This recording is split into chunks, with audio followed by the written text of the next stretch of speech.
Whether you're new to running or you're an old hat like me, you've probably heard a lot of common sense wisdom thrown your way in the running community. A lot of these actually turn out to be running myths, and on today's episode of Runner's High, we're going to get into this.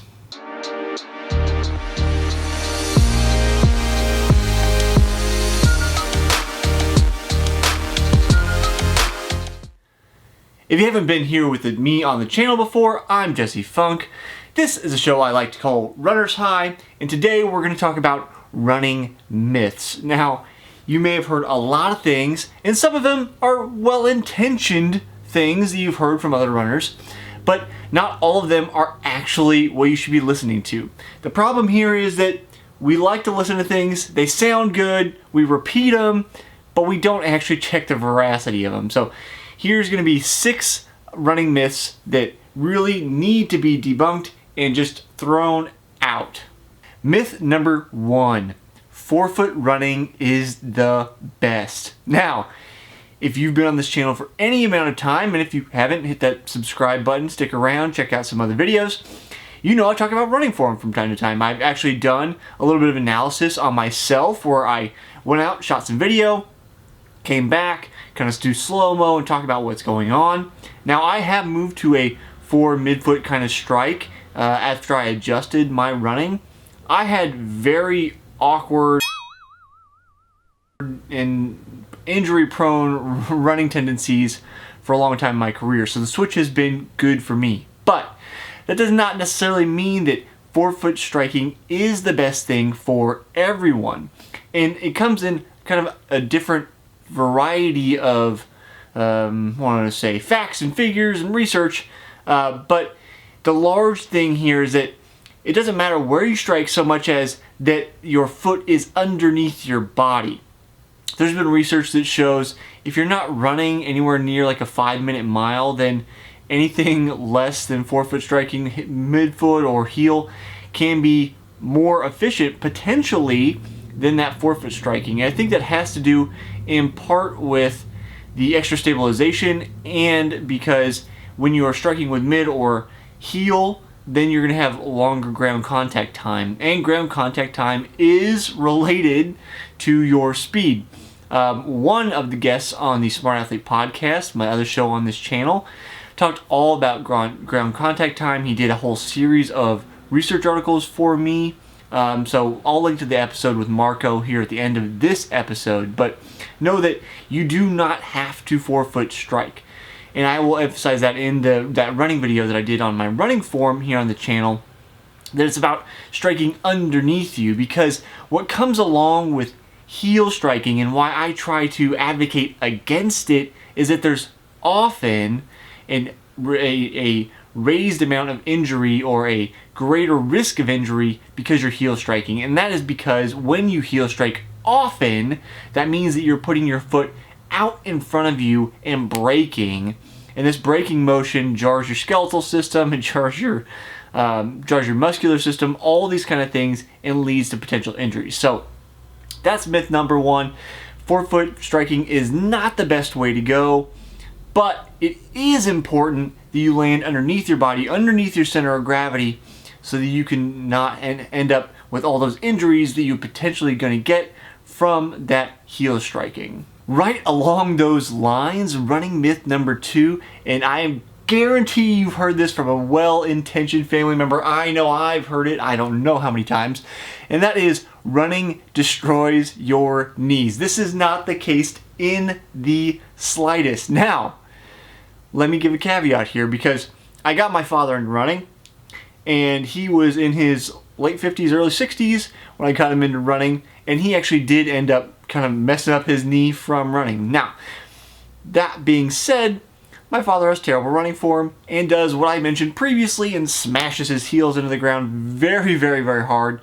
He's not even a particularly large guy, but he has a very aggressive running style is what I would describe it as, and ended up having an injury. Now, it can also be related to age. He's in his late 70s now.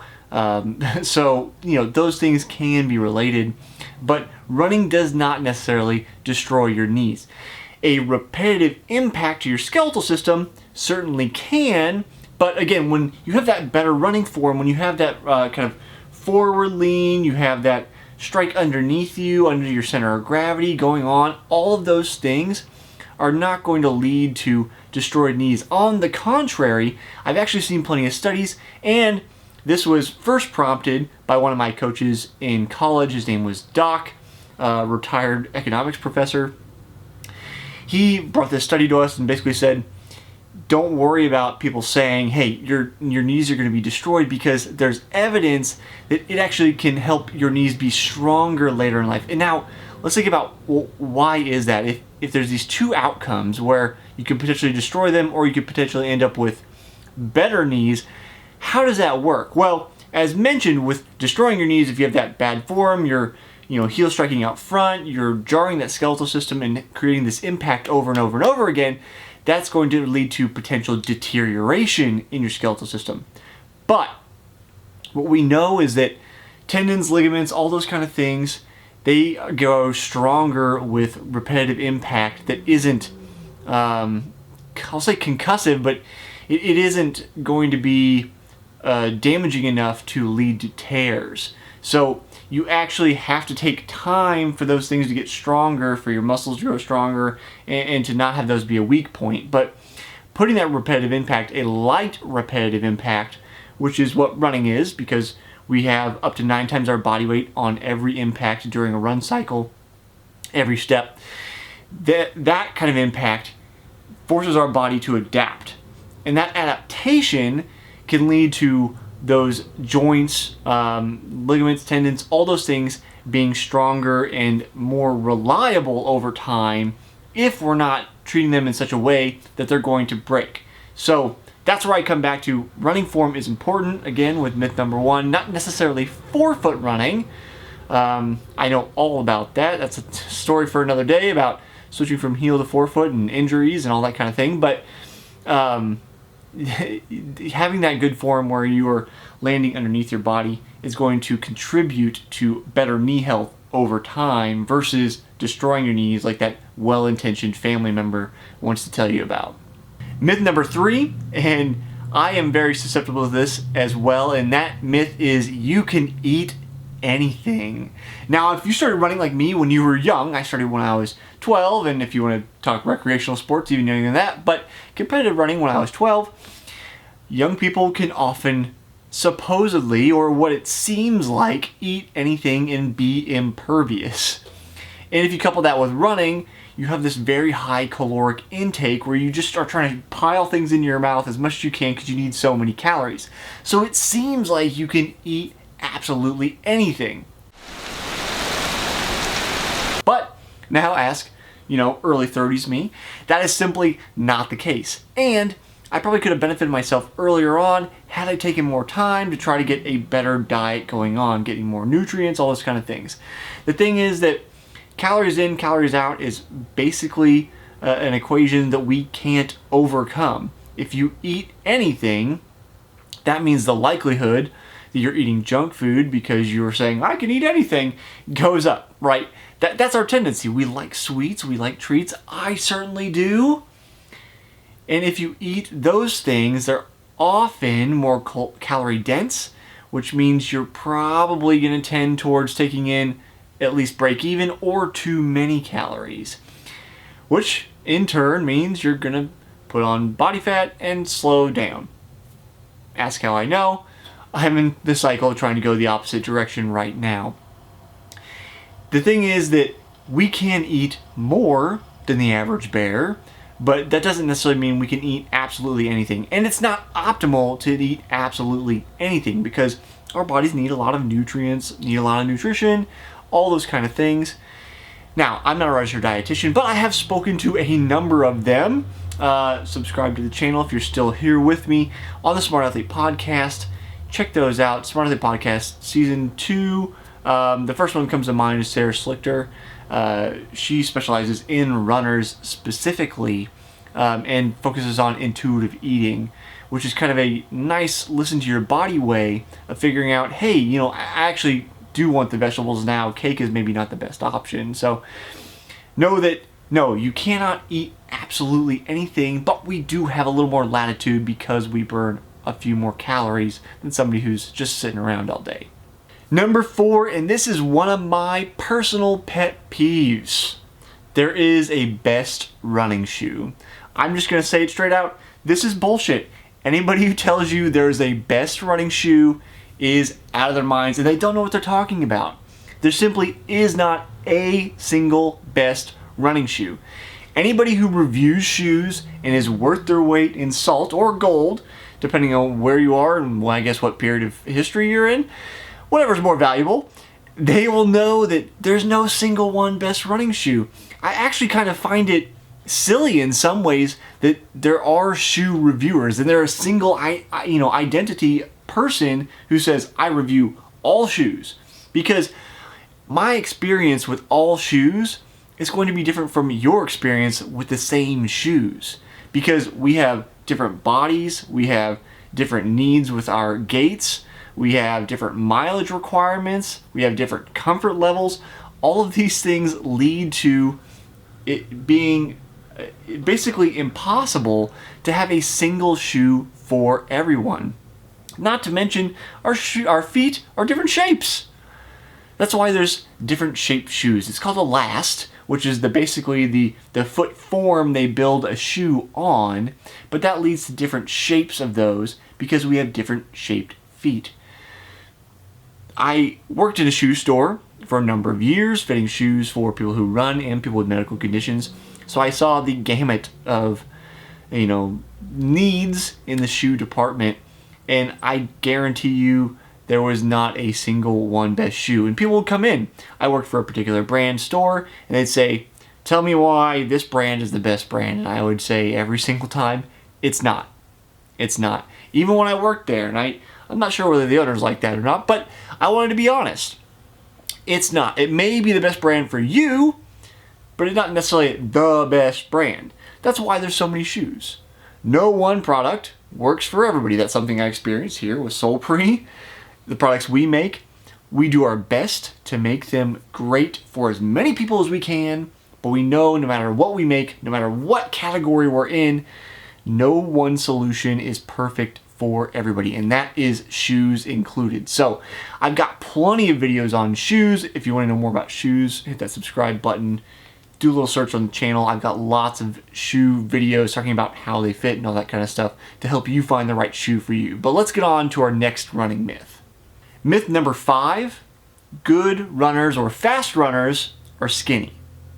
Now, this is pervasive, right? Because typically, fast runners are going to be lean, right? And then we often see very skinny, thin runners because there's this idea that if you're lighter, then you're faster. This is largely the case, but it is not absolute, and there are very notable exceptions to this rule. Now, I am not a world-class runner. I never have been, but I was in the top 1%, which is, I think it's even sub 17 is the top 1%, but I was going sub 16 in college towards the end of my career, weighing mid 150s, and then even I hit my PR in the low to mid 160s for my height. I'm 5'10", whereas the quote-unquote ideal body weight for that height is somewhere around 140, like 20 pounds less. Now, how could I do this? Why is it possible? In part because it's a power to weight ratio configuration. Some people are going to have that naturally leaner body type and be fast at that body type. But there's more of the kind of medium build that exists and is going to be fast as well. If you want a great example of this, somebody you probably know who is maybe a US running legend, let's think about this, Steve Prefontaine, right? He was not a skinny guy. He was pretty muscular compared to his competitors, and he dominated. Now, it is an N=1 case study kind of situation just to say, hey, Steve, or in my case, hey, me, although we were in very, very different games. It's like we're not even playing the same game. He's so much faster than I ever been. But there are more and more people coming out that are saying, hey, this game of trying to be absolutely as small as possible is just not working. It's just not healthy. And it leads to breakdowns. another U.S. running legend, Ryan Hall, kind of went through this. He kept his weight down for so long, it threw his testosterone into the toilet, and he ended up just basically destroying himself, trying to be as light as possible to be as fast as possible. Was there another path for him? I don't know. I don't know that I'm coach enough to say for sure, and I don't know Ryan well enough and the whole situation well enough to say absolutely there was a better way. I'd love to talk to him sometime. Maybe I can get him on the podcast and talk to him about that situation. But it's a good example of how focusing solely on being skinny can lead to devastating results, and it does not necessarily mean that you end up faster, because he ended up with a series of injuries that led to him just being unable to continue the mileage he was at. So let's go on to our last running myth for the day. This last running myth is probably the most pervasive, and especially among young new runners, and that's carbo loading the night before a race is a must do. It is absolutely not a must do, and actually can potentially lead to negative consequences for the next day if you've eaten too much and you can't digest it all. The go-to here really is going to be if you want to carbo load, which isn't necessary if you have a good diet all the time. You're eating well, you're eating enough, which was my problem for a long time. I wasn't eating enough, and that's a problem that many people who run experience. That's like the number one problem that, as I mentioned earlier, Sarah Schlichter, that registered dietitian who focuses on runners, she notices that so much, that you're not eating enough. So if you're eating enough during the week, you're eating a variety of nutrients, you probably do not need to carbo load the night before a race to get the best out of you. What you're going to do is taper to try to get the best, because then your body's going to be rested, but you already have all the nutrients you need. When you carbo load, you probably don't have the time to really digest all of those carbs and turn them into glycogen. It's really the days leading up to it. So I recommend, personally, if you're going to carbo load, and I don't suggest eating more than you normally would, don't stuff yourself, but if you want to have pasta or something, do it 2-3 days before. That way your body has time to digest, absorb, and put that glycogen stores into your muscles to be used for race day, instead of carbo loading the night before, giving yourself 8 hours to try to convert that all into usable energy and not feel sick the day of the race. So, are there any other running myths you can think of, or pervasive ideas people have told you that you're just not sure are true? Leave them in the comments below. I'd love to see them. I'll link to that episode of the Smart Athlete podcast I mentioned earlier here on the screen coming up shortly. And as always, I'll see you next time on the next episode of Runner's High.